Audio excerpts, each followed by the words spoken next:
So hello everybody and welcome back to the Spencer Arms YouTube channel with a little bit different. All the sheddies, all the pub sheddies out there know what's going on. We are doing this recording with me and Jimbo from the Ale and Audio podcast. I've got my hands in all directions because I've mirrored the image so I can actually see the telly and it's not backwards. And what we've done, we've sent each other some beers from our local breweries. So me being Everards in Leicester and Jimbo being Bradfield Brewery in Sheffield. A really interesting brewery, actually, and I'm sure he will tell you a bit about them. But anyway, without further ado, I'm going to bring the main man, Jimbo, onto the stage. Here he comes. Way up. I thought I had to have my theme music on. I didn't think you'd be able to do it like this, but that's brilliant. There we go. Wait, look at it. It's actually hot in here. How you doing, mate? I'm all right, thank you. Thanks for having me on, Speno. Oh, absolutely. Thanks for joining me, and thanks for sending me the beer, and suggesting doing this, which was absolutely fantastic. So, how have you been keeping? I'm good, thank you, and also want to thank you for supporting the cause, spreading the cheer and beer in your Ale and Audio jumper that I can see.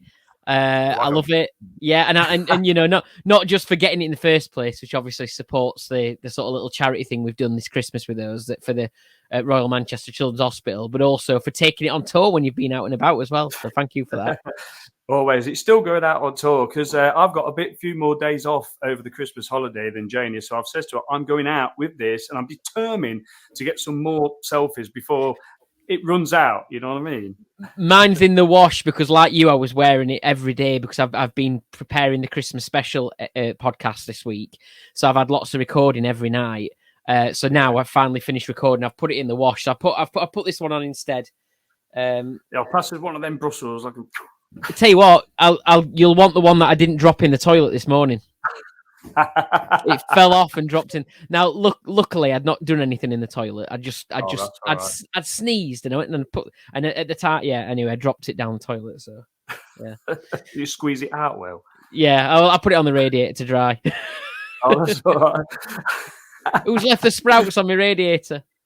Yeah, that's all right. Yeah, what's that smell? Oh, it's just the sprouts cooking. It's nothing to do with what we're down the toilet. So anyway, I have got here. I've got a shaky leg. I'm actually sat this side of the bar. You can see. Oh, can you see the lighthouse in the corner? It's very nice. It's a different angle from what I normally see. I did think, is that a lava lamp behind you as well that's glowing up? This thing. It's just a little Christmas decoration. It's not a lava lamp. Fair. We have a little. It's probably before you started listening to a Speno, but we have a little bit of a joke on the podcast because on one of the games of What's in Jan's Box on the Halloween special last year, not this year, last year, I chose a lava lamp, and the lads went mad at me because they were like, "No one has lava lamps in the pub sheds." And then obviously that resulted in all the different pub sheddies trying to find lava lamps and put them in the sheds to wind Andy and Dave up. So. Well, you know what's coming next year then, don't you? Yeah. Well, I do sort of do a lava lamp sort of chat because whenever I have a beer that's got a bit of yeasty in it and you spin it round and you chuck it in, you get that like sort of lava lamp effect. So within the beer chat, I've done a little. Or if you have a Bailey's, is it like a car bomb? They call it a car bomb, don't they? Like a Bailey's and Tia Marie and Guinness and stuff like that. You can create that kind of like effect. I think they call it like on Halloween they do like a brain hemorrhage shot, and I think it's like Irish cream dropped in. What is it? I can't remember what it is, but it kind of has that effect like a lava lamp. Yeah. Oh, excellent. Absolutely brilliant. Talking of your Halloween special, I think that's one of the funniest things Jane, that's my wife, Jane. Jan said, what you do this weekend, getting this makeup off my face with a few like bits of language in there, which were brilliant. I'm not sure whether I can swear on my YouTube channel. I don't know. But anyway, it's I'm sure you can, but I'm not a potty mouth, so I'll keep it in. You might get a few things that sound like swear words, but they're not. Yeah. Sometimes people think Yorkshiremen are always swearing, so. Well, we're also like a dead posh, Dad, haven't we? So I'm told. Right, so we crack open a beer. Yeah, I'm looking forward to trying it. I've got to admit, I've not had lots of other festive ales other than the Bradfield Blue, which we'll be drinking in a bit. So when I saw you drinking this, on your YouTube channel, I did wonder if it was kind of a similar sort of thing. You think not, but I'm very interested to find out. I don't think this is going to be. This isn't as rich, I don't think, as what I'm just thinking. With that being that you've said about the blueberry, and it seems it's a bit darker, isn't it? I think. So I think that's going to be a bit more rich. But this is Sleigh. Now I didn't realise until today. I've spoken to Claire today from Everards. She's the experienced manager, and we speak quite a lot. This has been running for 21 years, and it's the longest sort of like limited edition brew that they did. Oh, wow. And in 2016, they did a big rebrand, and they've got all these like new labels and things now, and they're trying to make everything a bit more vibrant and a bit whatever. So it's got the Leicester Fox on it in the Sleigh. I can see, yeah. Flying over the town centre. I got that's really weird with having the mirroring just so the stuff ain't on backwards. Yeah, so it's very. I've got it here. It says she's put the Fox is featured on the Tight Head as well, which is another beer they do for the Six Nations. So it's sort of like the Leicester Fox, if you know what I mean. And everybody apparently now, for my sins, I didn't realise that this is 21 years old. But everybody apparently, when this comes on the bar, it's like it's Christmas time. So that's exactly the thing we have in Sheffield with Belgium Blue. It's like we don't look for the Coca-Cola van. We look for the Belgian Blue. It's that kind of thing.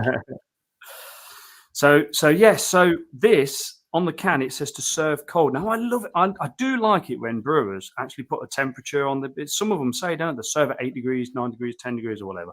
I wouldn't serve a festive ale cold myself. I'd like it a little bit warmer. However, go on.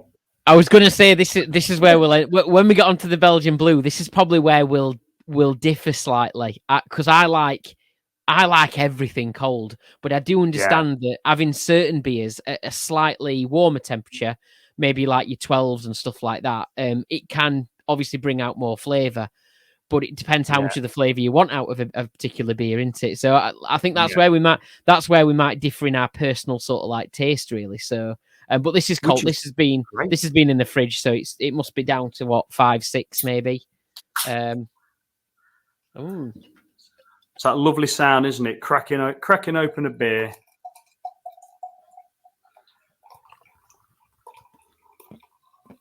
Whoa. See, I've got the noise cancellation thing on this one, but I wish I hadn't bothered now because there's something nice about hearing a beer go into a glass, isn't there? All that glug, glug, glug, glug, glugging sound. So this is a nice ruby red colour. I'm hoping that like the lighting and everything's okay my end because I'm actually using the Mac and I'm not and apparently it's 720p, so which is probably good really because after the few weeks I've had like bags, I don't need to take bags when I go shopping; they're already there. So I should have like we were talking about the Fizzics before, weren't we? And I said I'm going to use it for the Belgian Blue because I've not done it before. But this would have obviously benefited from the Fizzics for my pour, how I did it. Because I've kind of lost the head on it. But that's down to the pour, not the beer itself. But yeah, it's sort of knowing the beer as well because I've sort of poured this before. You know how much you can give it. Cheers, Jimbo. Cheers. Merry Christmas. Hey, Merry Christmas. Oh, it's good. It's good. Can you take that even at this temperature? Can you taste now? The thing I love about Everards, you always seem to be able to taste their malts in the beer all the time. So can you actually get the malts in there? Definitely, yeah. And I think that was the first thing I noticed as well. I'd say. Yeah, it really is good. And this is what really bamboozled me about this beer, and I couldn't get my head around it. And I've got to look back on my review because you always forget what you say. You just do it of the time. And I couldn't get over how freezing cold this beer was, and yet I could still taste the malts because that goes against the grain, really, for malts. It's normally the hops you get first with the cold and the malts come later. And that's why I use these glasses quite a lot because I can hold it at the bottom to sort of warm it up. Yeah. But that is very nice, isn't it? It is. It's. I feel it's one to drink really quickly, as in you can quaff it. Yeah, Absolutely. Because So it's not over. It usually comes off a cask hand pull. I'm assuming this one. Yeah. So basically, they put it on the bar, and they pull it at cellar temperatures, so it wouldn't be this cold on the bar. But they tell you to drink it cold in the can. What I think is strange for me, or what I do find strange, and there might be reason behind this, and actually they might have changed how they do it, but this kind of beer I would have expected from a bottle, rather than a can. Which is odd because it's I just wouldn't have expected, tasting it now, I wouldn't have expected this particular beer to come from a can. What, because of sort of like because we always get that can taste, if you know what I mean. No, not just. I think because I find this more of a beer you get on cask. Normally, the beers that you get on cask, you tend to get from what I'm used to anyway. They tend to come more in bottled form than in can form. I suppose there's no reason why they can't put them into cans, but traditionally, I've just always seen that kind of beer come from a. It's like if somebody gave me a can of Belgian Blue, I'd be confused as hell. You know what I mean? That kind of thing. Yeah. Or the Bradfield that I've given you, the Bradfield Blonde, which we'll have obviously another time. Again, I wouldn't have expected. I'd never expect that in a can, just because you tend to find the stuff that's usually made for cask ends up coming in bottles, and there might be. I don't know what the reason is behind that, but yeah. That's a good point, really, because I've never really thought about that. I think we've got so used to having so many beers, especially all the craft beers, in cans, haven't we? And I'd be disappointed if this came in a bottle, because we won't be able to peel the label off and stick it on the ceiling. I suppose one thing about it could be, and why they keep bottles of, say, for example, like the Bradfield Blonde I've sent you, the Belgian Blue, things that you get in your bottle, your speckled ends and your Spitfires and all those kind of, those typical type of sort of like cask kind of, proper traditional beers. I'm assuming that the reason that they do keep them bottled rather than canned is because you do drink them warmer. You're supposed to drink them and potentially store them warmer. And therefore, if you store a can at a warmer temperature, it's more likely to, particularly if it gets really hot, for example, you can have explosions and stuff, can't you? Whereas with a bottle, you wouldn't get that. So that's why. Yeah, you often see how many times we put like a can in a freezer. I mean, we're not necessarily a can of beer so much, but like if we got people around and they want a Coke or something like that, I say I'll slip it in the freezer. You can put ice in it, but some people don't want ice in like Coke and that, or lemonade. So I've put a can in the freezer and then forgot about it, and you see it like it's sort of like unfolded itself, isn't it? That's it. But if cans get, and I know it happened to my local bottle shop, because he's got a fridge in there.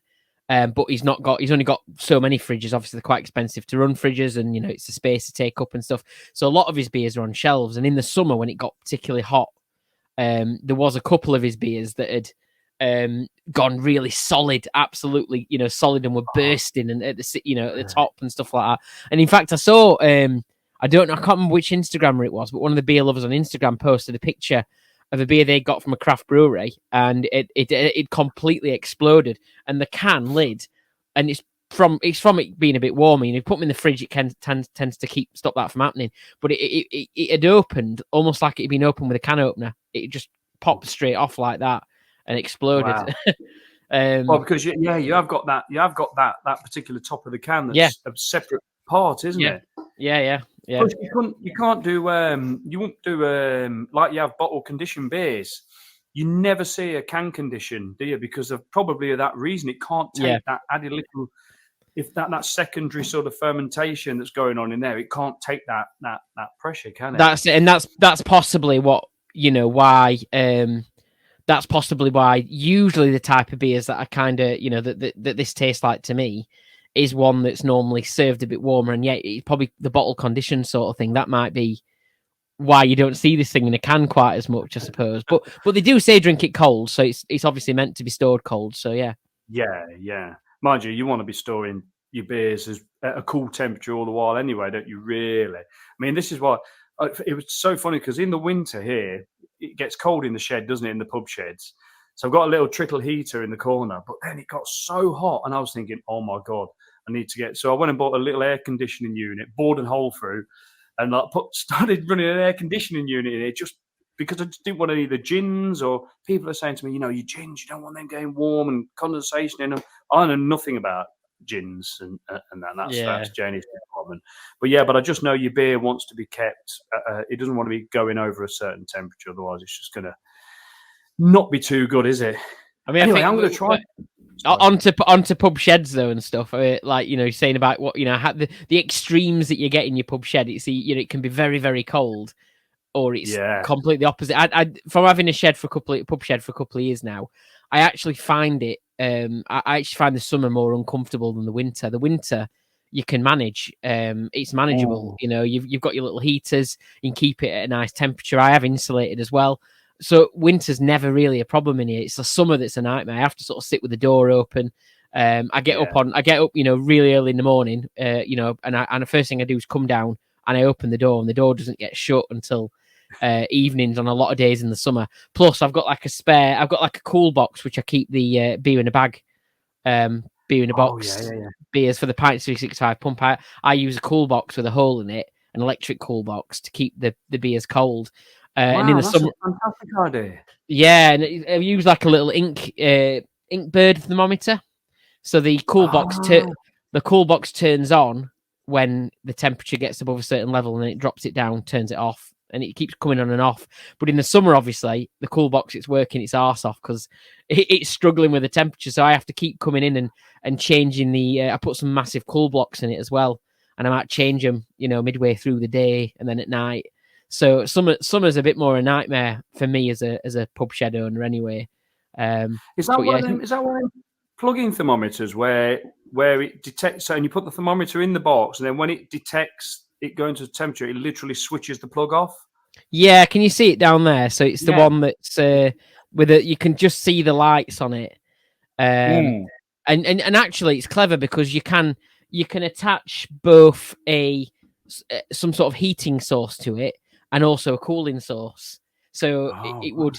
I think people use them for things like fish tanks and stuff like that quite a lot. But I only have it for cooling. I never really need to warm the cool box up. Obviously, I only use it for cooling things down. So, but yeah, it's really handy little device. Yeah. What I did is I went and got like a second-hand fridge and then drilled a hole through the side of it and did it that way. But like you say, it's a lot more harder to keep the beer at the temperature. You've got to really... But I sort of know with that fridge, it depends how much other stuff's in there as well. So I just bought a thermometer and then I'll just look at it and I can sort of keep that fridge at around about 10 degrees for when you have the beer in the box, or when I do the tin with the vertical extractor and things like that. I mean, I think I would have opted for, had I got the space, I would have opted for a fridge, but these fridges were quite an awkward shape and they're quite square, the small ones as well. I needed something a bit more like oblong sort of thing, a bit more rectangular. So that's why I went for like this. It's like a 40-litre cool box just from Halfords. Like comes with a plug, but also like a car charging thing. And then the Inkbird thermometer that was really dead cheap as well. And it is a good way of keeping your beers at a decent temperature. And I suppose for someone like yourself, it'd be quite useful because you could set it to the temperature you want the beer. Whereas for me, the fridge would have worked fine because I like all my beers as cold as I can get them anyway. So I wouldn't be too fussed about having it at the traditional temperature you should drink that beer at. So yeah. I might invest in one of them to put at the side of this fridge, and I can just fill that fridge full of beer, this fridge full of beer, and have that one just for the hand pull stuff, but that never gets boring, does it? Pulling yourself a beer. Oh no, I love it. I know there's I love the Fizzics. The Fizzics is fun. It's a good little gadget. It's just it's a nice, it's just like you said, and I think I've always liked it. I probably don't use it as much as I should, but your videos kind of like, I know we'll talk about the Fizzics later on, but your videos recently have kind of invented my passion for it a little bit. Thinking, the way that you've pulled some of the beers and that you showed the difference between, pouring, I know I'd have got a different result from that, for example, if I'd have put it through the Fizzics. So the Fizzics does make all the difference, but the Pint 365 pump, the fun and the enjoyment you get out of pulling pints on that. I just wish I could have it more often, but the problem with it for me is that I'm not going to get through 18 pints that quick. And And you know, it's only when I'm going to have visitors or my dad coming round and a few others that we're going to get through it. So I only tend to have it when I'm having gatherings and parties, which a couple of times a year. You know, maybe Christmas when I know I'm going to have people calling in. I do like putting the mini kegs through them. I don't know if you've tried that yet, putting a mini keg through your pump. Oh, a mini keg. Not like the 5 litre mini kegs. Yeah, 5 litre mini kegs. Yeah, well, I do the. Have you seen the vertical extract? I'm sure I had a picture in here of the vertical extractor that I use. I'm gonna have a look. So now this is where you've taught me things, and I'm gonna have to look to see if I can find this now. And it might be completely wrong because I can't really see these little images. So a random image might just flash up. There it is. Oh, you know what? I have seen these, and I wasn't 100% sure. Have you done a video on it? Because I need to catch up on some of your old videos. I wasn't 100% sure how they work, but I've been very keen on this because I do love mini kegs. Putting it through the Pint 665 works. However, the problem with it is that you lose you have to air it. You have to vent the keg to put it through the Pint 265. That means you lose a day of the quality of the beer. And obviously with mini kegs, because they're compared to the bags, which shrink around the beer, the kegs have got that void of air, haven't they? So they go off quicker. So you kind of lose a day venting it. And it's great pulling it through the Pint 265 then, but you've got to drink it pretty much that day. Yeah. Whereas this, I believe, I don't know much about it, but this is another way of getting the beer out that's a bit more fun than using that tap on the front, which doesn't always give the greatest results, does it? No, it doesn't. Well, what's brilliant about that is, see where my hands are holding that sort of like black part of the stem? That's actually a vent. So when you put the vertical extractor in fact, I'll tell you what, I'm going to go and get it and I'll show it you right now. Just bear with me. I'll be back in a second. I can't really do that editing thing where I'll come back in a second. So, well, I'll do that little flick and I'm back. This is real time. I've had to go and fetch it. So here we have it then. So, hey, look at this. Look, you've taught me well on this, haven't you? So here it is. Very good. So this is from RBS, I think. So I've done a video on this. And, how much is that gadget usually then? Do you know what? How much would you think would be? I think when I've looked at stuff like this, I think you're only talking not as much as you think. I think you're talking like about maybe 30 to 40 quid, possibly. No, I don't think it's that much. I think this is only about less than £15. All right, okay. I'll tell you where I've first seen this. Simon, Real Ale Craft Beer, he did it. So what it does is this here is the actual vent. And I thought, well, how's that work? Because it slides up and down. So oh, crikey. Putting this in this mirror image, I'm pointing that way and it's going that way. So, but what that does, the actual vent is there underneath. So there's a little, it's just enough to let air go in there. So what you do is that goes into the mini keg. So you just, you vent it, well, vent it and then pull the top off. And you get a screwdriver. The red tab at the top, and then you get the screwdriver. Now this bit, I see when I vent it, I normally turn it and leave it turned and then leave it overnight before I go and knock in the top, because that's when I found I've had face full of beer. So you're saying do it straight away? Well, no, because they're the ones like that are carbonated. That are not, so I'm talking about the ones I do it with, cask conditioned. Cask conditioned, yeah. So the one I shown you just then, this one was the Everards Festival Ale. So that's basically straight out their barrel, straight, just as you would have a barrel of beer at the pub that they pull straight through the hand pull. So you do get a little bit of fizz out the top, but it's more of a soft combination from the beer being sort of live in the barrel, and it doesn't last as long. Whereas the ones like, say, you kind of Go Ship, for instance, which is one I like, the 5 litre, they are much more sort of, they're carbonated, forced carbonated. So you have to, and like you say, let them vent. But it's a risk, isn't it? It's like, do you do it? Do you not? But you can actually, and I have been told this as well, if you vent it and then you pull the tap out and just take out about a quarter of a pint or half a pint. That also helps release the pressure. But then this just goes straight in the top. But what's fantastic, that makes a perfect seal in the top of the keg. So then the handle of the keg then lifts up and clamps this down. It's perfectly designed for the mini kegs. And what it does is it means that the only time air is getting in that beer is when you draw it off, and then the vent will let air into to replace the beer. So you put the Pint 365 onto that then? Straight onto that there. Wow. And it's also inside here. It's got a so sometimes you're supposed to let them casks settle for sort of 24 hours, but it's got a little hop filter in it as well. Right. Okay. So what you tend to have, I mean, I don't mind, in all fairness, I do not mind any bit of sediment in the beer. But say, for instance, like if I have an old original, Everards Old Original, that is supposed to be it's a filter, it's a clean beer. It's crystal clear and everything else. So if you let the can settle for 24 hours, but the first pour that you get off it will still, because it's that extractor is going all the way down to the bottom, because it's got an angle on the bottom there. So I think it's actually bottoming out on the keg, because it really does suck every drop up.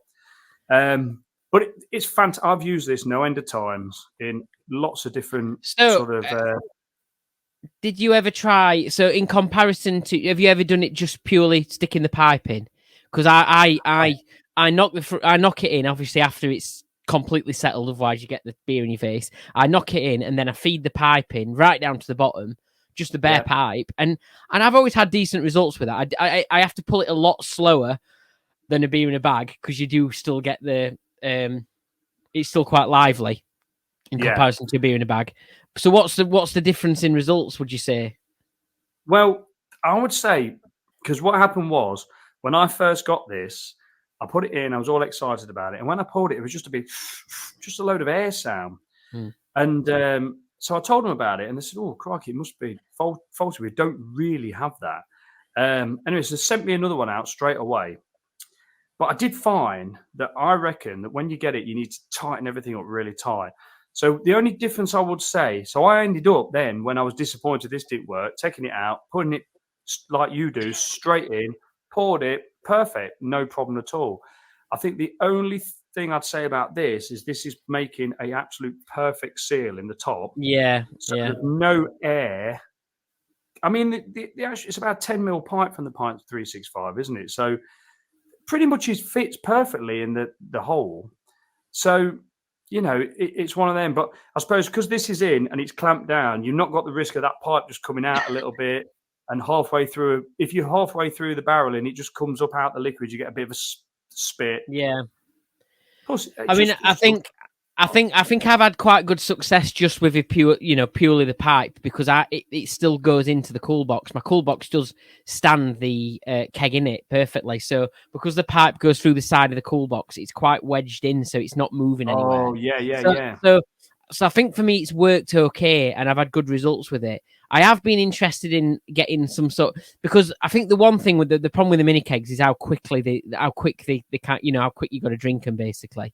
Unlike things like your Perfect Draft, which you can keep for 30 days, and your Pint 365, your beer in a bags you can keep for 30 days, can't you? If you keep them, the right temperature and stuff. But I think with the mini kegs, they go off so quickly once you start drinking it. So I have seen that there's things like, they call them like the Ice Masters and stuff like that, and they're like the sort of like mini keg machine. And you put a mini keg in it, and comes with little gas canisters that you put on the top. So I'm assuming that they keep it pressurized, and therefore keep the beer for longer. But I have seen they're quite fiddly. The only thing is that most of the reviews I've seen on that say that they're quite fiddly, and they're not that straight. And in a small shed like mine, I'd be knocking everything off, and I've got a wobbly bar as it is, without having to elbow in it and stuff as I'm trying to get a keg in and out. So I've let's face it, what are they, 8.8 pints? I don't normally last me very long. Yeah, I'll do that in a night. Well, that's why they're good. That's why I do like the mini keg. I mean, the beer in a bag, you get great value for money. They're always cheaper. Like Bradfield Brewery, where the beers that I've sent you, As far as I'm aware, they haven't changed this for years. A beer in a bag from them, if you collect it, 28 quid for an 18 pint bag, which is an absolute steal. You know, your mini kegs, you can get a decent, you can get 2 for 35 quid with mini kegs. It's a decent deal, but not as good as the value that you get from a beer in a bag. But I do like the mini kegs because, like you say, you can drink them in, and if it is just me and maybe one other, we can easily do that in just the one sitting. So yeah. Yeah, that's good. I just want to go back to the Fizzics machine. What you've said is brilliant because you've had that machine for a long while. I got it. Actually, it's coming up to its year's birthday. I got it for. Is it? I got it for Christmas last year. So it's nearly its birthday. But like, yeah. So the fact that you've said that, like, watching my video has sort of like sparked you back into it is brilliant, because I think we've talked about, if one person is like enjoying the video and whatever, but I had a guy message me or comment. You probably see it if you look on the car. I'm pointing down there because it's actually sat down there, and he says there's not that many. This is what he says to me. He said there's not that many great videos out there on the Fizzics machine. They're just showing a load of foam and things like that. And he says, I've got the Pint 365 and I use that, so I don't buy many bottle or canned beers. And he said, but I've kept looking at this Fizzics machine and I've always sort of put it to one side. But he said, but after watching your video, it's like reignited his interest in it, and he's ordered one, or he's going to order one. So I thought that's absolutely fantastic. But the Czech pour I did, I don't know whether you've seen me doing that. Yeah. The Czech pour of I love that video, and I didn't really know much about the Czech pour, and I wouldn't say I've had many Budvars in the past, but it was a really interesting video to watch, and you did it perfectly. I don't know. I just really enjoy the machine because I think there's so much to learn. I think there's so many people that will get a machine like that, bomb out a load of foam, and then just go, "Oh, this is crap." It's just giving me a thing without giving. Yeah, I will admit, I haven't had many bad experiences with the Fizzics. As in, I haven't had. Yeah, when you first get it, you kind of got to get used to it and learn how it works, haven't you? But since the first 1 or 2 beers, I don't think I've ever had issues with foam. And in fact, one thing that does disappoint me a little bit about, and it's not probably the machine, it's probably more the beers that I'm choosing. I don't get to use the foamer as much because the beers seem to be okay without it. But that said, if I follow some sort of similar, if I try and do it how you did with the Czech pour, I know you don't do that for every single beer, but if I tried to sort of take that approach and add a little bit of foam first, maybe, rather than at the end, which a lot of people tend to do, you'd get a better beer then, wouldn't you, I suppose? So I'll give it a go in a little bit. You can instruct me, and I'll give it a go with a Belgian Blue and see what I can do. Because it's funny, because they tell you to hold the beer at 90. I looked at it because I read the instructions. That's probably one of the reasons why the Guinness Nitro Surge Cap video that I've done has got so many views, because I've read the instructions and done it and made sure it's perfect. They say to hold it at 90 degrees. So when you pour it, you don't get the foam building up, and then at the end you get the foam. But what you've said is you get good results just by pouring it. I think with the Fizzics machine, you literally can put a beer in, hold it at 45 degrees, pour it, you get a lovely pint, a nice bit of foam. It's absolutely bang on. The one thing, and probably the reason I haven't used it as much as I'd wanted to. I mean, I do use it, and I wouldn't get rid of it. And the other good thing about it, we've spoke about Perfect Draft and the blade and stuff like that.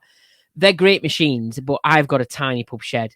I just don't have the room for it. I've got the sub machine, which is a bit smaller. That fits there nicely, but they're expensive. They're not great value for money anymore, unfortunately. The beers you get on them are okay, reasonable choice, but I'm just drinking so much more canned craft beer that I'm not using the submachine. I love the Fizzics, but the problem with the Fizzics for me, or has been, because I mostly drink this size can, because this is what most of your craft beers come in, this size can. So I wouldn't usually go to the effort of using the machine for a beer that size, if that makes sense.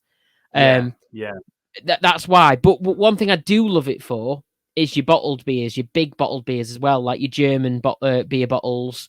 When it's been Oktoberfest and I've got huge Oktoberfest bottles and stuff. It's Yeah, brilliant. yeah. It's brilliant for that. Really like it for that.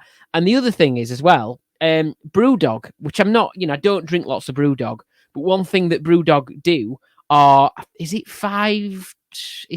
Might be like, I can't remember how much. Is it 500 ml bottles, something like that? So if you think Hazy Jane, Punk IPA, all that kind of stuff. Oh yeah, they do the big bottle. Yes, they do. They are perfect on there because you get more than one pint out of them, obviously, or just over or something like that. So they are brilliant on that. I just wish more breweries would do that size bottle, and that'd be even better because I'd stock up on them. Just for your fridge filler beers, maybe not your specials, but your fridge filler beers like your Hazy Janes, and I have a lot. What do I have? Like Vocation Crush. Those kind of beers that you can also get in 330s quite often, but you call them your fridge fillers. Getting bigger bottles of that would be brilliant for the Fizzics. I mean, I had the first video I did with the Fizzics was with a Hobgoblin Gold, and it's quite a favourite beer of mine that I'd forgotten all about, and I don't know where I got it from because it was a pint can, and I just knew that with the foam and everything, I got more than enough beer in there to make the pint. But I've looked when I went shopping the other day, and I thought I can't see it. I don't know where I got that pint from. It might be. I think places like Own Bargains and maybe B&M, you'll find those.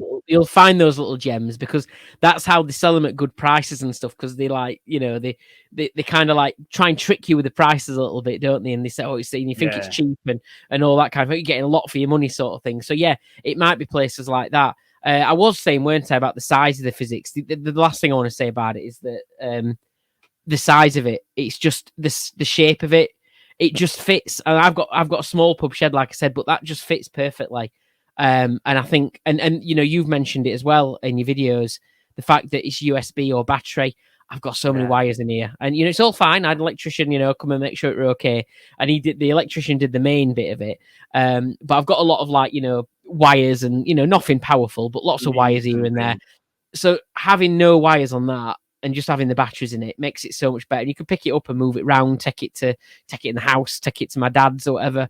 I love it. It fits and it's a nice shape and it looks good. It's just a fun machine to use, isn't it? Exactly what I did. My mum and dad round, and my grandson round. We were sat around the table. I went and got the Fizzics machine, put some batteries in it, put it on the table. So I cracked out. I had because I always have lots of different beers in just in case. If someone comes round or whatever, they might not want an 8.5% double dry hopped blooming IPA or something. They want just something nice and light. And I had I think it was Castle Rock. Oh crikey, the name's gone out my head now. It was a blonde beer, and I stuck that in it, poured it out. And it was great. It just made the beer look brilliant. The foam was tightly packed. And it doesn't take... I've done did you watch the Guinness one? Oh, my God. I had three Guinnesses in 35 minutes. So, I mean, I did watch the Guinness ones. And obviously, it was never going to do the same job as what the Surger does. I've not got a Surger yet. And I don't drink lots of Guinness, but I do have people who drink Guinness. So I do need to get a Surger. But I think... It's not as good as the Surger for what it does, but it does the job, doesn't it? You can get a decent... And I've seen there's a bar, I think it's called Connolly's Bar on Instagram, and their Fizzics broke, and they were gutted because they drink's Guinness, and they use their Fizzics machine purely for the Guinness because it gives them that sort of surged effect and that nice, like you say, like compact sort of head rather than it like bubbling and things like that. They get like a good result from it, don't they? I think the only problem with that on that video was me, because like I realised you have a little bit of the can, and like what Andy Dunn said about pack it up on beer mats. So I sort of, if I hadn't have let it run out, then I could have just topped it up nice and got the can and finished it off. So this is what I try to say. The Fizzics machine was never going, oh, hi, I'm the Fizzics machine. We're going to compete with the Nitro Surge cap. No, they're not doing that. So I was never going to give it any kind of negative. I was just thinking, can you do it? And it did it great. It surged it really well. It had a big dome. It tasted lovely, and it made a great job. If you've got a Fizzics and you're having a Guinness and you haven't got a Surger, you just wouldn't have a Guinness straight out the can, would you? You just, if you've got a Fizzics, you've got to put it through that, haven't you? Because it gives it what you want. It makes the beer how you want it to be. So, especially the ones without the widget. If you haven't got the widget in, you've got no choice but to surge it. The other thing I'd say as well with the beer mats in the bottom of it to make sure you get to the Fizzics pipe gets to the bottom. I have had it before where I've left because when you change between different bottles and different cans, I've had it before where I've left too many beer mats in, and then nothing comes out because the pipe's flat against the bottom. I'm like, why is there no beer? There's a full bottle in there. So you I've do got your Fizzics machine and nothing's coming out. That's it. So you do have to take out if you've used beer mats, sometimes you might have to take one or two out, because you might have packed it up too much. But yeah. I can just hear the guys and girls at the Fizzics.com now or whatever, the factory going, no, it's designed so you don't put beer mats underneath it. It leaves a bit of beer and you can pour it in. But no, I absolutely love it. And the reason I've done 3 videos so far is because the feedback from it was good. And it's because it's so much fun learning how to do. And that check pour that it done, now I've actually messaged them and said, it'd be brilliant if they did an extended. I'm probably going to get a mastic gun nozzle and give it a go. But if they did an extended nozzle, you could then put that into the Budvar glass, get the foam straight in it, and then get the liquid in exactly as they do the check pour.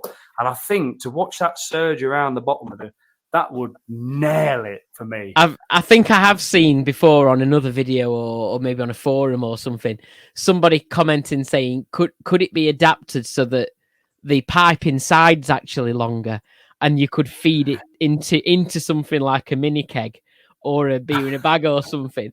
But I mean, it's only running on battery and USB. It's just not going to be enough power, is it, to pull it all the way through? And I think that would be a disaster. But I've seen some interesting suggestions for the Fizzics.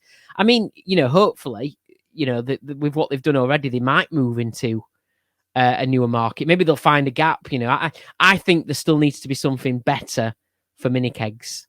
I think that's the way to. Because what I like about mini kegs is the variety that there is. Beer in a bag's great. However, I don't have a great choice here in Sheffield. There's only one brewery that does it, the beer in a bag, and it's Bradfield.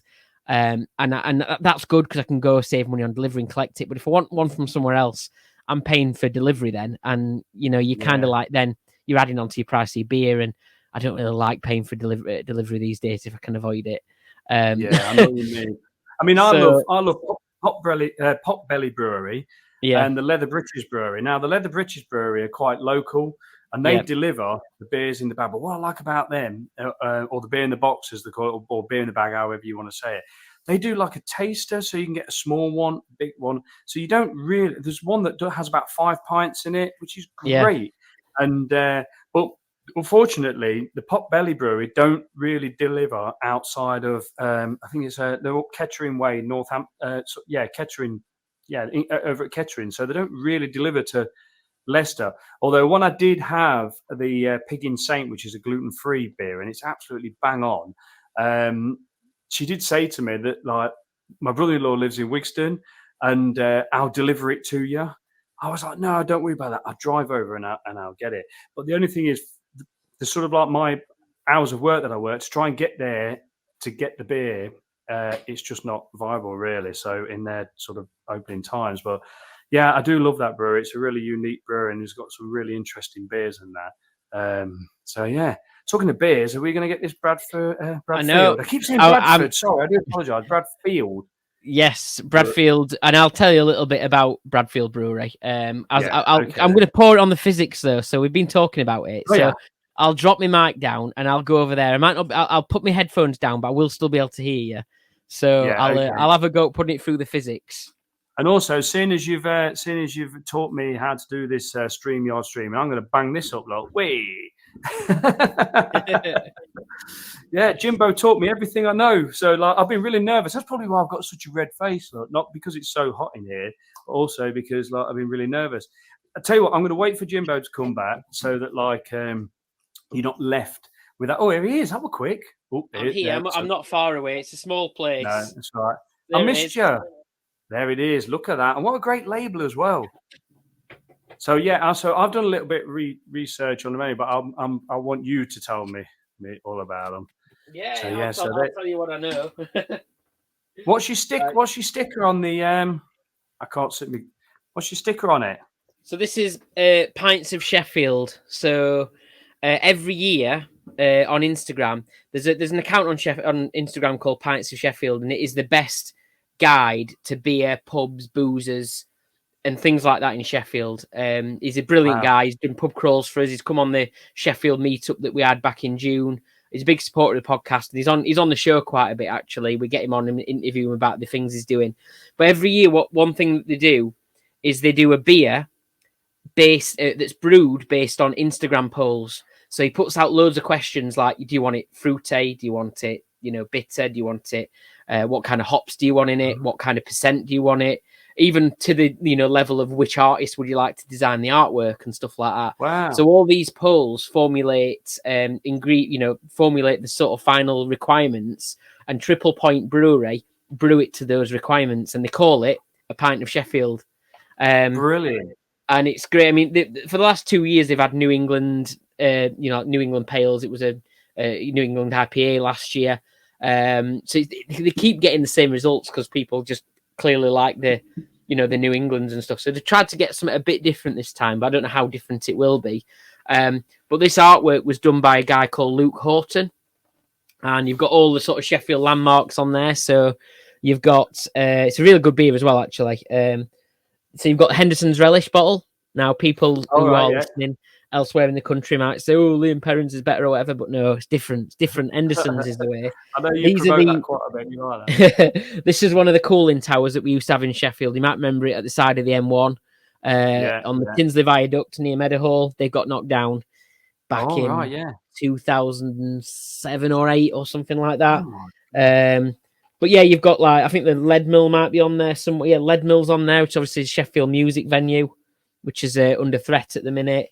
You've got the Super Tram on there, a football, which represents obviously Sheffield being the home of football and all that kind of stuff. So yeah, it's a good beer. So that's why I stuck it on there, because it just wraps around it perfectly. This was a can label, but can labels stick around there perfectly. I don't know if Fizzics meant that to be the case, but they do. Yeah, they sort of fit round perfectly. So yeah, I'll do the pour anyway. Yeah, okay. When you sent me the Ale and Audio stickers, I've stuck one just where you can see it at the bar, and I've stuck one up where all the rest of the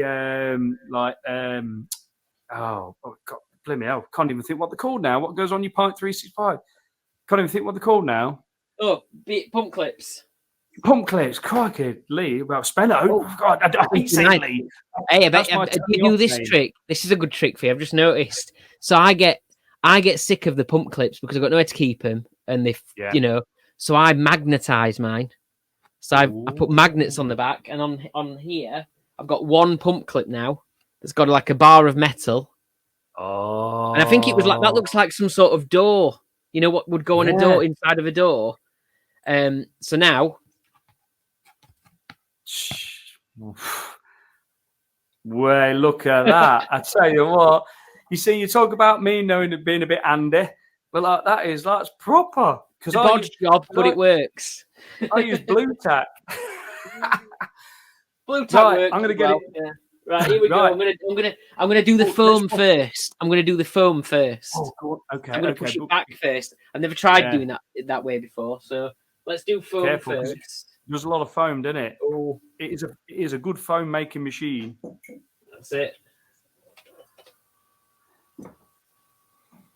Well, I'm liking the look of this. Ooh. The only thing is, you wish you could get, like you said, if it just had a slightly longer spout. Yeah, maybe I didn't need the foam.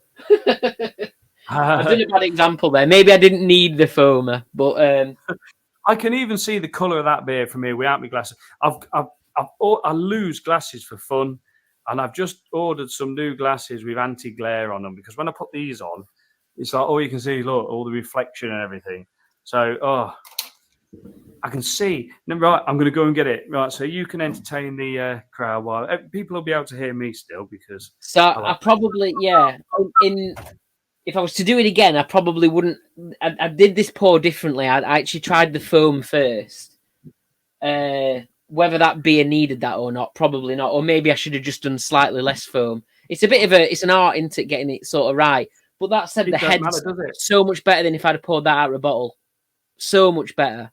You know, it can go, the head can be lost pretty quickly, can't it, if not going through the physics. So yeah, I mean, it really now, if you don't mind, I've got so many glasses here that I thought about using, from a jug to a normal pint glass, but I'm going to pour it in this because the reason being is I want to get it cold, but then I want to get it warm as well. It definitely does. I mean, while mine's settling a little bit, so this comes out every Christmas without fail. I think they do it sort of early to mid-November, which to me is a bit early to drink it because I like to preserve its doing the pour.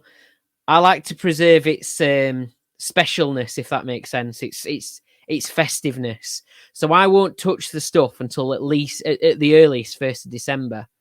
Now, the first time I had it this year was in a pub in Castleton, in Derbyshire, and the pubs will serve it at the temperature they're supposed to, so kind of 12, maybe even a bit. I think it says 12 on the bottle. So, but I find it too warm for me. You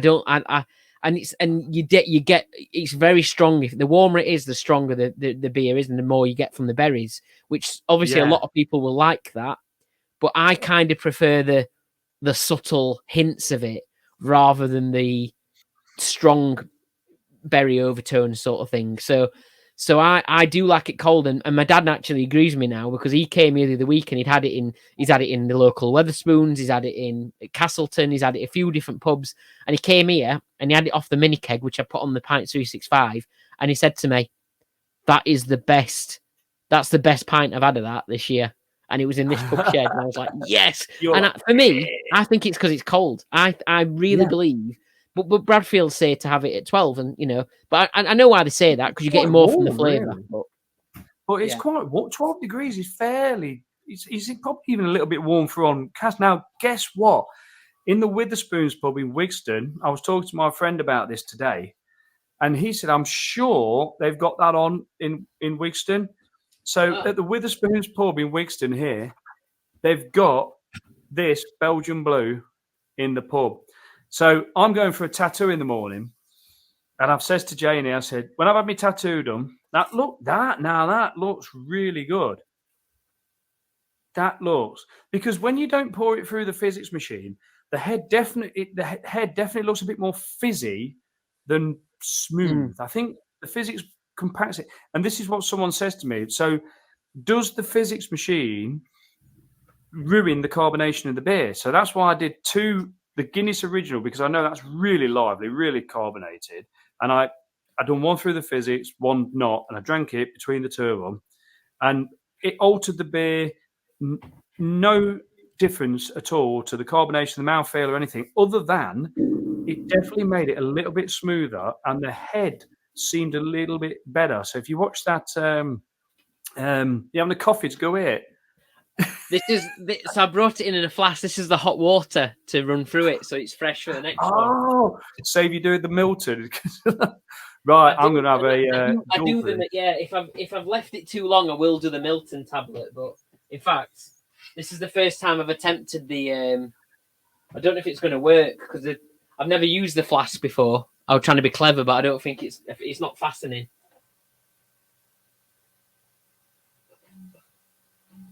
No, doesn't like that. The flask is too tall for it. The thing is, when you're doing things like this, if you, it's not so bad if you're just having one beer, then another beer, then another beer. But if you forget about it, now that's delicious, isn't it? That is, and I can see why you want that colder, because it is quite flavoursome and it's fruit berry sort of flavours. That is, isn't it? So what I personally find when I have it warmer, the temperature that they say have it, I find it. I would describe it as claggy. It kind of sticks around your mouth a little bit, and I don't like that from a beer, or at least this type of beer. It's a lot. it's a lot more active in your mouth when it's colder, isn't it? It's a better experience, really, and that's why I quite enjoyed this as well, cold, because it was still giving the flavors. But by default, even if you have that cold, by the time we get down to the end of the beer, it's warmed up a few degrees anyway. Do you know, now that's left, I can really taste on the back end of that fruity note from that. And it's quite bitter. It's got a lovely bitterness about it as well, that has. It's good beer, isn't it? That's very nice. You definitely get the sort of Christmasiness from it, don't you? Like I said, I refuse when it's not December anymore. I won't touch it. And during COVID, and I think they did it, and it was nice that they did it. But during COVID, they released it for they brought it out in summer to cheer everyone up during lockdown, which I thought was a great idea. But I still wouldn't have it because I was like, no, I can't. It's just for Christmas for me. Do you know what I mean? But it really. Do you know what? I like how it leaves more of a taste afterwards than when you actually drink it. It leaves a really nice lingering flavour. That does. Now, and that's probably where it's going down a bit warm. I'm going to make sure that at the end of this, I get it really warm in my hand to see what that's like. And so when I've had my tattoo, I'm going to come back here and get changed, and I'm going to go down to the Willy Wig in Wigston. I'm going to take the jumper, and I'm going to have a pint of it in there. Told Janie, look, it's going to be afternoon drinking. It's all for the cause, and see what it's like on draft as well. Yeah, so I know what this is like on draft, but I didn't think I'd get the chance to have this on a hand pull. That's if they've got some left, because if it's dead popular around Witherspoons as well. You're not going for an ale and audio tattoo, surely? I'm waiting till next year. I'm having that one on my forehead. That I'm going to have like Jimbo here, and then like Dave there. He'll be having Belgium Blue tattooed on his arse next. Well, the funny thing was when I was doing this last night, just to check that it actually worked and we got a good internet connection, says to Janie, like, because she says, "Oh, turn the lighthouse off," because it was just too bright.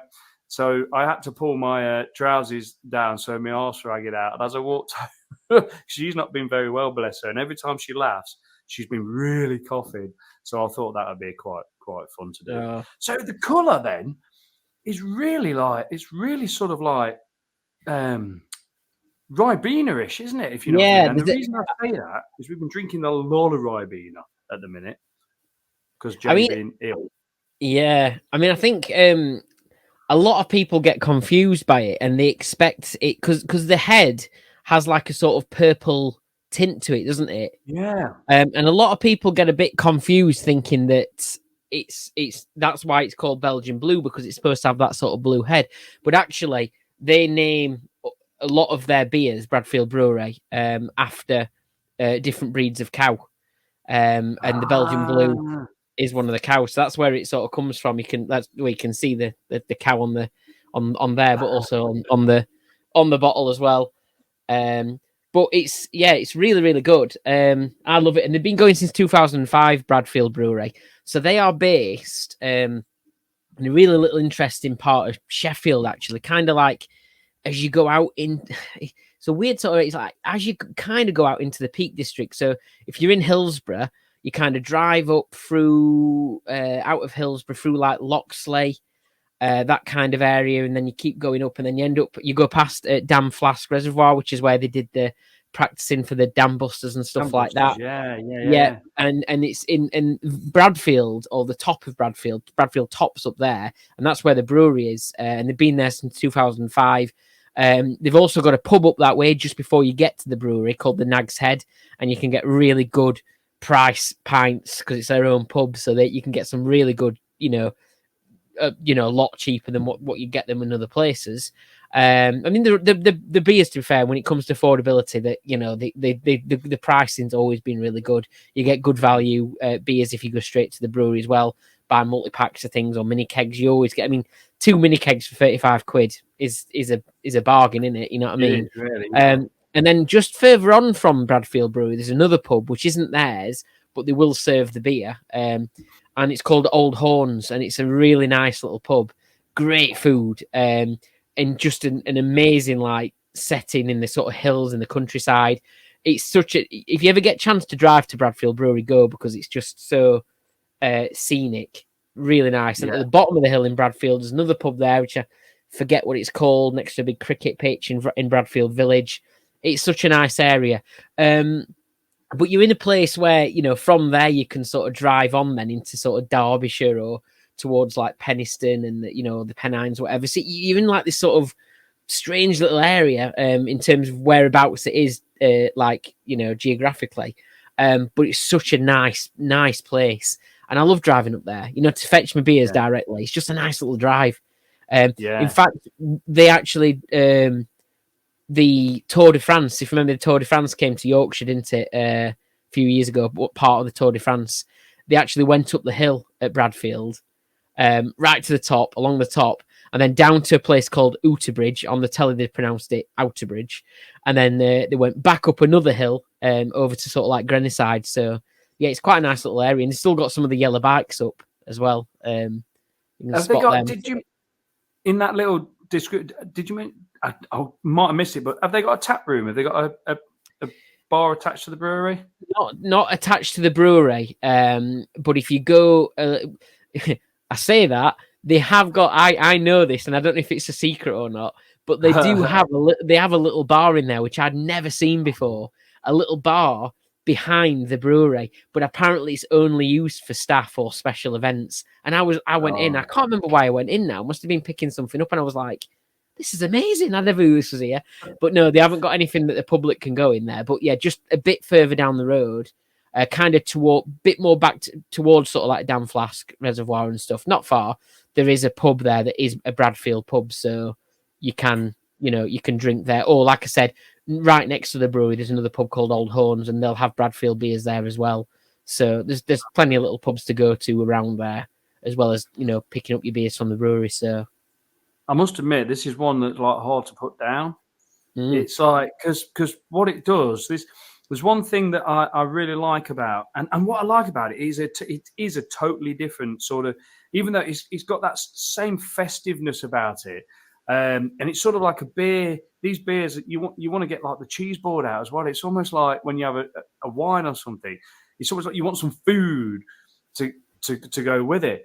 But I like the beers that when you put it down, it's left the taste in your mouth, and it's got like a really nice sort of like very nice bitterness there, like a soft bitterness, and it just makes you look at it and go, yeah, another sip. What I would say about it is that there is a bit of I mean, it depends on the person, but there is a bit of a limit as to how many of these you can have, and then the next day you get a headache, a big head, you know, more than a standard sort. You know, it's not a particularly high percentage, but I think it's something to do with the berries, maybe, or the sort of overtone berries in it. It does give you a bit of a thick head the next day if you've had, you know, maybe if you've gone over the 2 mark onto the third one. My dad said it before. My friends have said, "Oh, you know, Belgian Blue, it does something to me next day." So I think it must be something to do with the berries. I mean, I know that, you know, other berries can have that, like, you know, sort of like effects on people as well, can't they? You know, following day or whatever and stuff. So it might be something to do with that, but I can definitely tell that the coldness of the beer is just toning down them sort of like them berry taste, but then you can tell it's there because that's what I get, like the aftertaste, and that's why I like it. That's why I like it cold, because I would never, you know, if this wasn't, you know, if this wasn't a Sheffield Belgian Blue Christmas, just typical Sheffield thing, you know, a lot of people in Sheffield, there'll be some people in Sheffield who'll say, "Oh, it's it's overhyped, it's all this and all that," but it is genuinely very good. I think some people in Sheffield will think, "Oh, you know, Sheffield this, Sheffield that," but it is just a really, really good beer. But I do really, really like it cold because I like the subtleness of the berries rather than over the top. Because if it wasn't a Bradfield Brewery beer and that sort of Sheffield Christmas thing, would I go and pick something like this on the shelf that said it's got berry over to, you know, I'm like, I don't like my sours, I don't go for that kind of thing, so I probably wouldn't choose it. So that's probably why I do like the sort of more subtleness of it, really. See, I've tried a couple of sours now one of them, I was in the Tap and Barrel, and Lou says to me, the landlady there, I'm still listening. I'm just going to grab something back and still hear you. That's all right. So I talked about sours because the only sour I've ever had was at Brewdog in Leicester years ago, and it's not their fault. It was my fault. It's not my style of beer, and they pulled these 3 beers out, and it was awful. But Rob at the Tap and Barrel said it probably wasn't a sour. There's another type of beer that's like a sour, but I can't remember what he said. But he said it's one of the. It's really, really like, really killer. Is it a goes or something like that? Do people like? Was it that? Do you know what? I thought if you say it, I was sort of. I can't quote it, but it was something. It was a weird sounding name like that. Possibly. And he said that wasn't a sour. But they gave me, so Lou went, right, have this pastry sour. And, excuse me. And I had it, and it was quite nice because it had that sort of like that smoothness about it. It had that almost like that lactose type of like, it took away that. See, I like the West Coast for the big suck your cheeks in bitterness, but I don't like the sours for that chewing on a lemon type of, you know what Homer Simpson done that. But the pastry sour was very nice. And then I had, I'd had a few too many, and then I tried a sour, but I thought that I bought. I think it might have been from Hackney Church. Now I love Hackney Church Brewery, but I thought I don't know. So you'd expect, like you say, from when you get like these really fruity berry type, highly fruit beers, they're going to be like a sour, isn't there? But no, it ain't. But what you say about this creeping up on you and giving you a headache, old originals like that. It's over there and I've got the pump clip there. You can drink 4 or 5 of them at 5.2%. You think, yeah, I'm having a whale of a time here. You get home, a couple of hours go by, and then boom, it hits you like a ton of bricks. But yeah, so you never know. I might, because I don't really suffer with hangovers too much. So if I wake up in the morning with a headache, I'll blame the Belgian Blue. One thing I've got as well, you're going to be impressed with this. So this is the first time Bradfield have done this, right? And it came out on the 1st of December a few weeks ago, which is my dad's birthday, and we were going to Castleton that day. So I rushed out as quick as I could to go and pick a couple of bottles up because I wanted to get him one for his birthday because he loves his Belgian Blue. He likes his beer as well. And I've got myself one, and it is a barrel-aged Belgian Blue, 5.3%. It's even got the sort of wax-sealed top to it. Yeah. So it's surprisingly, it's not as it's only a couple of 4.9% is it? You thought it'd be a little bit more of it being barrel aged, but yeah, barrel aged for 6 months, and this one is bottle number 310 of. I think it says it, but you can if it focuses or not. 310 of 500 anyway. Wow! So right, just past the middle then. Yeah. 5.2. I'm going to be drinking this on Christmas Day. I'm taking it. I've kept mine. We're going to end of Christmas Day because I don't get to see him till later on in the day because I see Steph's family and we go around to see my mum and everyone's all spread about. So I do a bit of a tour on Christmas Day. But when I get to him at night, we're cracking open these and we're going to have his barrel aged Belgian Blues.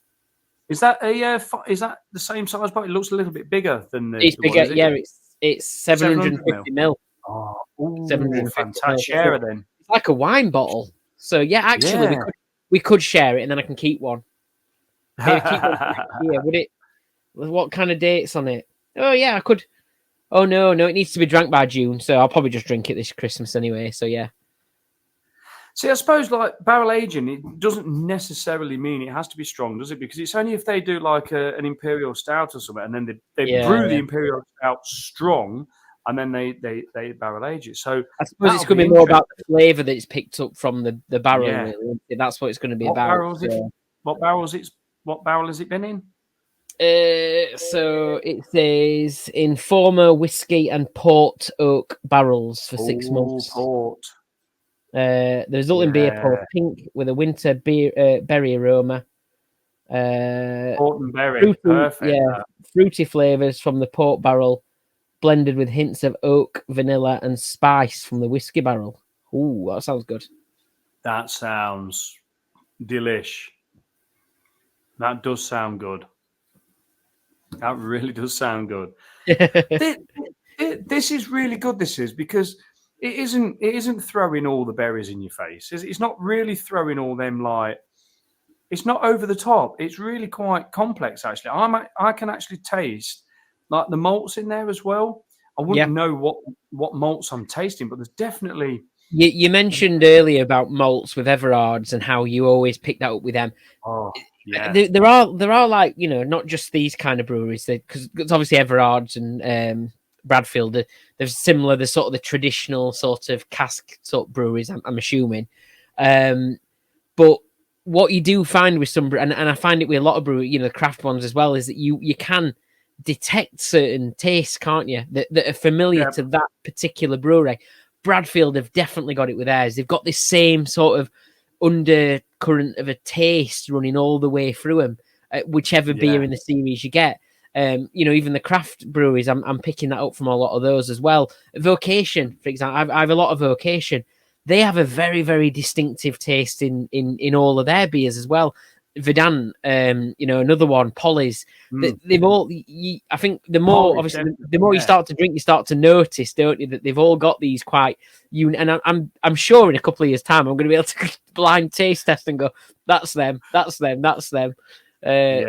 Just from that kind of, I don't know what it is. It might be something like the malts that they use or whatever. But they do have like quite a lot of the time. They do have that like distinctive under flavour, don't they?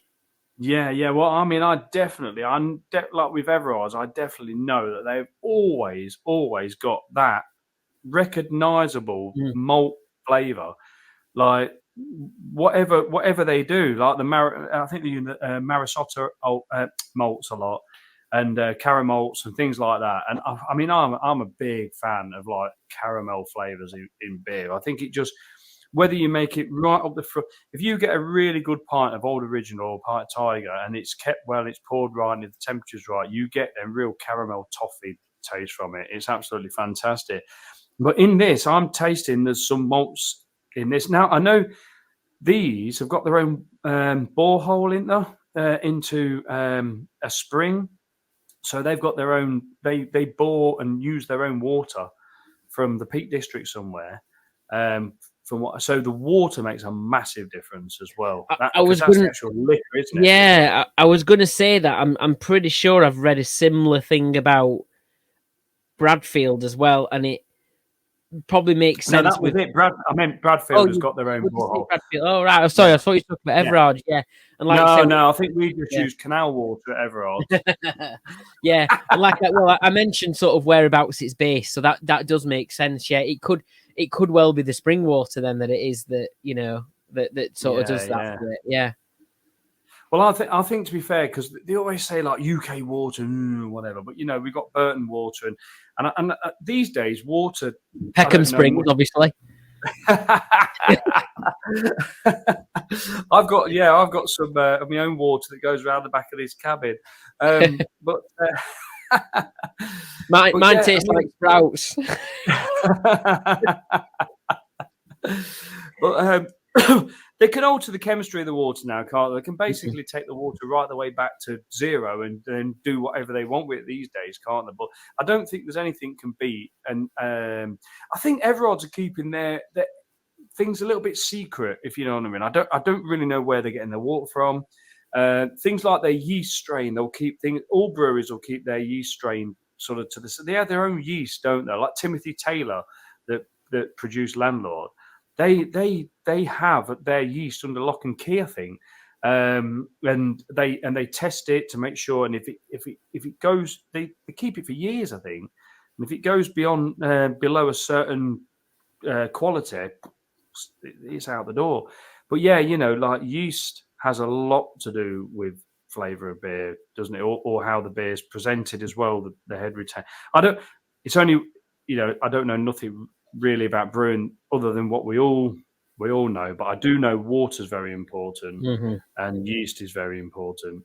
But yeah, and the brewers like ideas as well.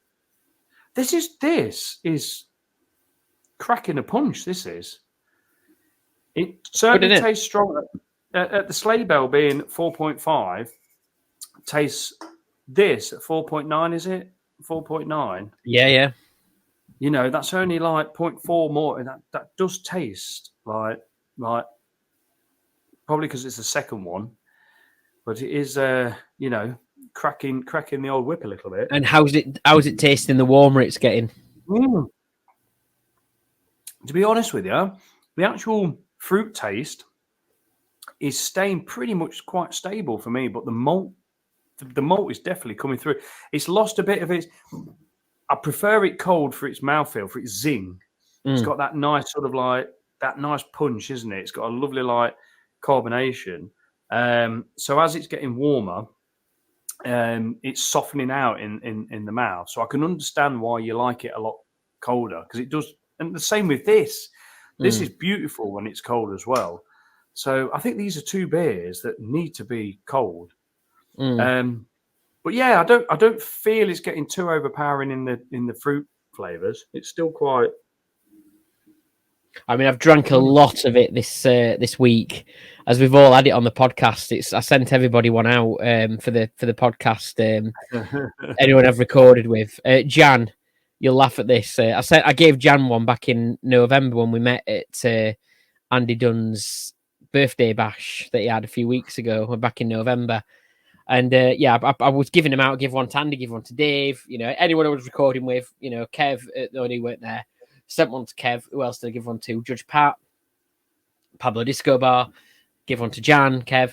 And I messaged Jan the other day saying, we're all ready for this recording. Have you got your Belgian Blue ready? I drank it, Jimbo, she said. She's already drank it. But that was I think it was my fault. I don't think she got the message that it was for saving. But that was funny. So Jan had to have something different. But so I've been drinking this all week. So which is good, because sometimes Christmas comes and goes so quick and passes by. I feel like I've not had much of it, and then I'm like, oh no, I didn't have. I think this because of how much I've had of it recently. When Christmas is gone, and I kind of put my wall back up and say, no more Belgian Blue. That's it. No, I think I'll be able to say I had enough of it, as in I had the amount of it I wanted to have, and I don't feel too gutted that the time's gone. I could drink it if I wanted, but I like to preserve its specialness. So yeah. Yeah, it's a bit like putting the Christmas decorations up. Not before the 1st of December. I'm with you on that. Yeah, it's like, my daughter puts Christmas decorations up mid-November. I'm like, what? Oh my god! Well, she said it's over that fast. You got to enjoy it.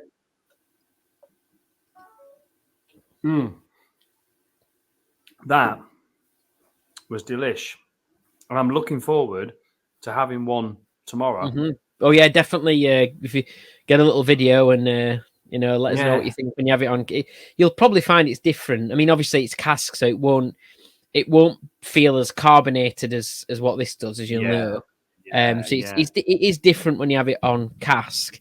I prefer it out of the bottle than I do from a pub, but I also prefer it on the Pint 365 from a mini keg or a bag if I can get it in a bag.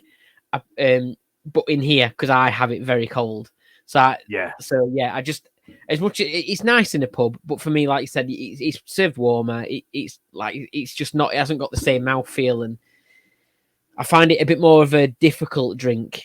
I won't say difficult. Difficult's the wrong word, but it's not as, doesn't go down as well and as easy as what it does when it's as cold as I can get it from a bottle or from my pump when I've had it in the cool box and stuff. So yeah.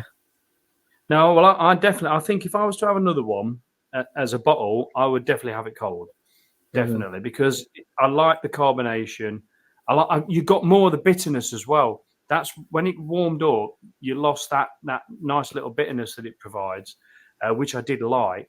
Because some beers that give you the bitterness can be a bit astringent, really, a little bit. It's not pleasant, but that was a really lovely, pleasant And, and I'm looking at it almost like it's made my glass look sort of like that Ribenery colour.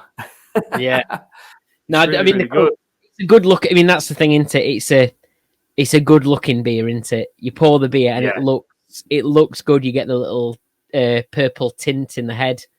And it's that sort of really, I mean, I've nearly drank most of it now, but it's like sort of really dark ruby red, sort of purpley, like you said, blackcurrant colour. It's unique, and that's what I really like about it. And you know, like I said, there are people in Sheffield who love it, and then there are people in Sheffield who are like, oh, it's just because it's Sheffield, everyone thinks it's really good. And I get why the people say that, but in all honesty, this isn't my type of go-to beer. It's not what I pick off a shelf, but I really, really like it.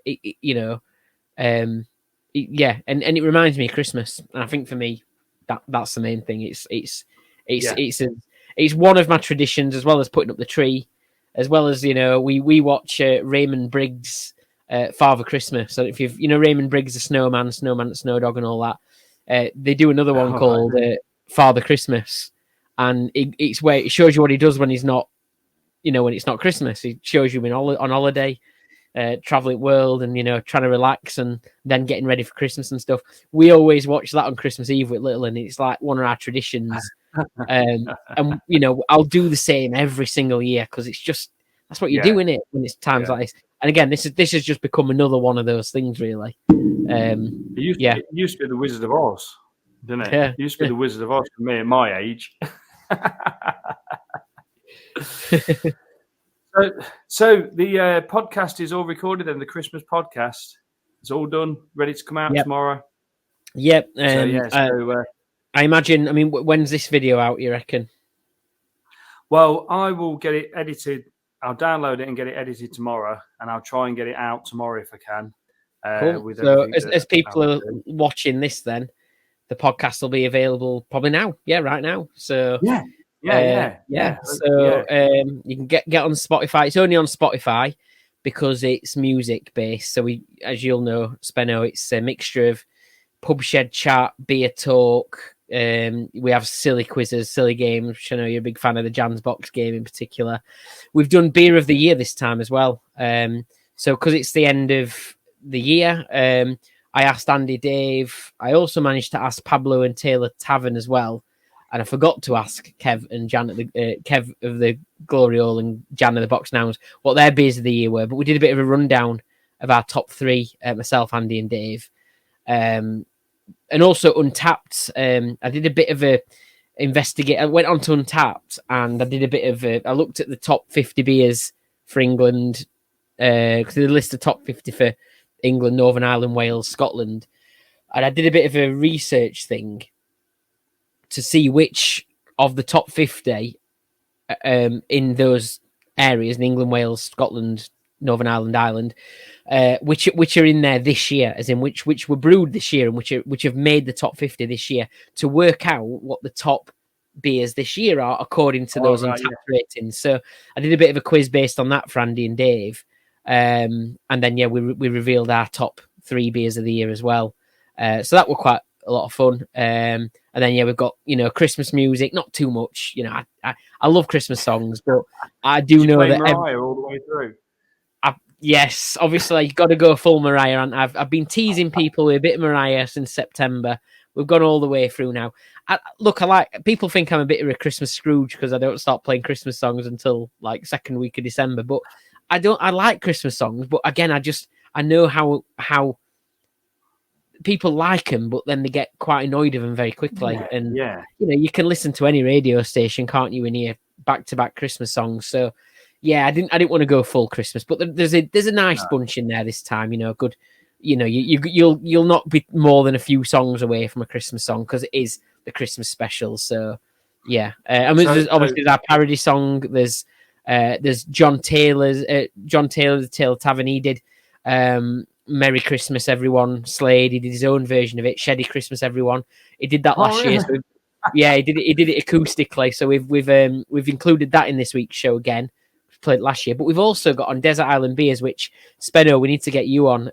So Joe will get in touch with you and we'll get you on our Desert Island Beers because you'll be great on that. But on Desert Island, on Desert Island Beers this time, we've got Sleigh, who are an all-female tribute band to Slade, and they are kind of, they're up there. They are considered the greatest tribute band to Slade out there.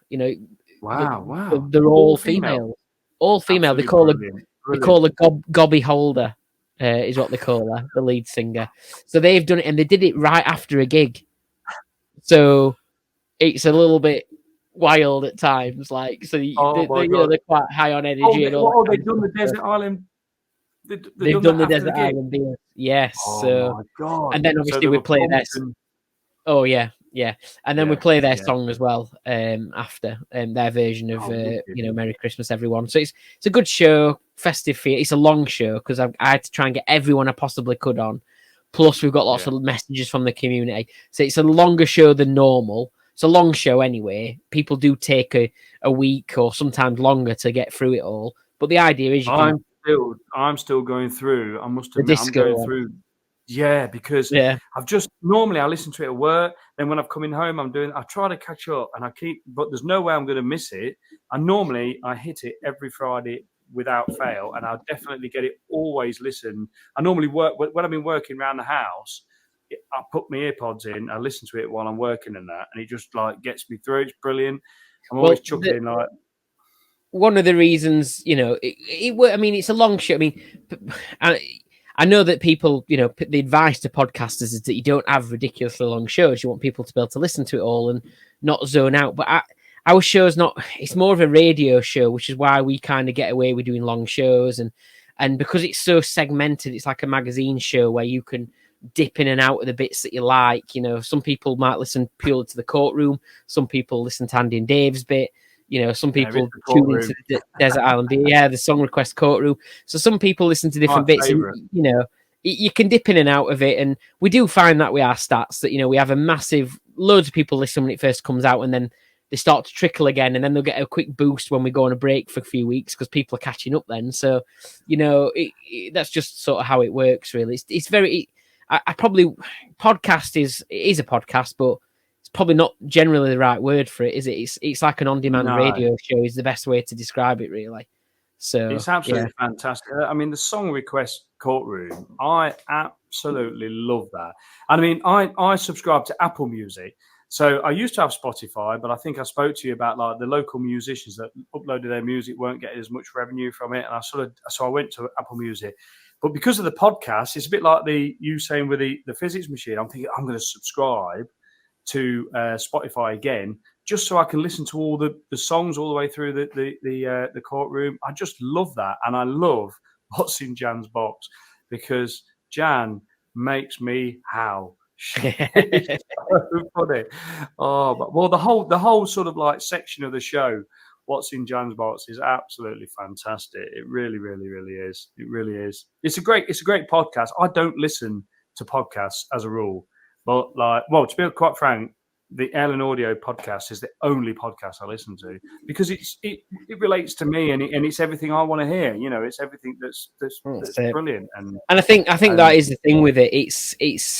It is a podcast, but it's probably closer to a radio show in terms of how it sounds, I suppose, isn't it? It is a bit different. And, it is fun to do, but it just wouldn't work if it wasn't for all the people that really get involved and chip in and, the contributors that we have, people that come and spend the time to do the recordings and the people who get involved. I mean, you've done the sound for this week's Christmas episode. Have you actually put it on, have you? Oh, yeah, it's in there. It's in there. So Pubshed sound has been provided by the Spencer Arms this week. So we have a little... it's an old, in a way, it's kind of like old-fashioned good radio sort of stuff, really. But it's with our pub sheds and own bars, stuff like that. So and just to let everybody know, the pub shed sound that I provided for the Christmas special is not me going around the back of the pub shed having a wee. Okay. Yeah. So how long are we going to? Yeah. How long are we going to? We're going to chat in for because we're going to chat for a bit longer. I'm going to. My phone's going, so I think my missus is saying, "Where are you?" She's doing all rapping on her own, and she needs my finger to put my hand on the bow, and all that kind of thing. So yeah. Okay, so look, before we go, everybody, look, here we go, look. So Jimbo has taught me how to do this StreamYard thing. So the reason that I'm managing to put that up there and put the photos up I've done and do this live feed is because I went, what you run a class, don't you? That just briefly talk about that, because you do this Spotify. So I mean, my actual job, my full-time job, I'm a learning technologist, but I'm also I'm Mr. Man of many jobs, and those that listen to the podcast will know I've got a very unique Saturday job as well involving football. You'll have to listen to the podcast and try and work out exactly what it is I do. But my other sort of little side hustles, I do like interactive PowerPoint training. I've always been very into multimedia and stuff like that and presentation, as you can probably tell with podcasting and stuff like that. So I do presentation training in terms of like helping people design cool PowerPoints and stuff like that are interactive and fun and gamified. But then I've in the last year or year and a half maybe, I've started doing like podcast training as well, because it's not just about putting a podcast together, but it's the kind of multimedia skills that you get from it. And, even things like this was a bit of an extra branch off it, really, doing the StreamYard stuff, because I'd kind of learned it as well. So, and as I was talking to him, we're doing the training, I thought, you know what, you're going to benefit from the StreamYard stuff as much as the podcast stuff. So, I kind of do anything to do with that, really. I support people with, learning how to use this kind of tech to broadcast or record or present, it's that kind of thing, really. So, yeah. It's been great. So I've done that with you, and then from that we've done this tonight, and it's inspired me to. You're in control, and you've done brilliantly. You're complete. I can't do anything. I'm just sat here. I can't do anything. You've done brilliant. Do the music though. I didn't do the music. You didn't know I had the music. Yeah. So anyway, so in the description and everything else, I'll put the Ale and Audio Instagram page, the website, probably the Spotify link if I can get that, all the things. But like, check out Ale and Audio. They're on YouTube. Is it Sunday afternoon after 1 o'clock? Is it? Yeah. So we put all the video bits that we can. Obviously, the courtroom that you mentioned, it's hard to get that on YouTube because it's full of music. But the other bits we sort of chop up and we stick them on YouTube. And yeah, so the bit with me, Andy, and Dave talking about the beers and the pub sheds and a few other bits as well. Highlights and stuff. Yeah, on the YouTube channel. On Ale and Audio YouTube channel. I forgot I'd made that. So yeah. Yeah. So go and check that out, and check out Ale and Audio on Spotify. That comes out midnight Friday morning. So tomorrow. And just I think it's worth mentioning as well. Yeah. If you are on we mentioned that we're on Spotify. If you haven't got Spotify, is free, obviously. If you don't pay for premium, you'll still be able to listen to the show. Like Speno said, you just get like 30 seconds of the songs, which for a lot of people is plenty. That people want to listen to the talk more than the songs in most cases. So 30 seconds of the songs is fine. But we also do put some of the parts of our podcast, some special features that we do, like our pub shed chats that we did with Speno, as well as that being on YouTube. It's on its own separate podcast platform. So you find that on things like Apple, Amazon, Google. Same with Desert Island Beers, which is where we've had celebrities on Desert Island Beers, not A-listers, but we've had some big decent names on the including Simon, for example, from Real Ale Craft Beer. He's been on Desert Island Beers, so absolutely huge name. Yeah, so you'll find things like that on Apple Podcasts as well. So not just on Spotify. So you'll find us kind of scattered all over. But if you want the full show, then head to Spotify. Brilliant. Well, Jimbo, thank you so much for being a guest. How have you done that? I didn't even know you could add fireworks. I saw thumbs up things going up earlier on and everything. You've learned. You'll be teaching me a thing or two. But but no, I've enjoyed it. Thanks for having me, Speno. Oh, well, you're welcome, mate, and thanks for allowing me to do this to have you, and thanks for the beer, and have a brilliant Christmas and Happy New Year. But I'll speak to you and chat before then. And are you going to do the outro music? No doubt. If you want me to, yes. Yeah, let's do it. Let's do it. Or do you want some Christmas outro music, or do you want what do you want? You want a bit of Christmas? Yeah. Let's have a look on what we got.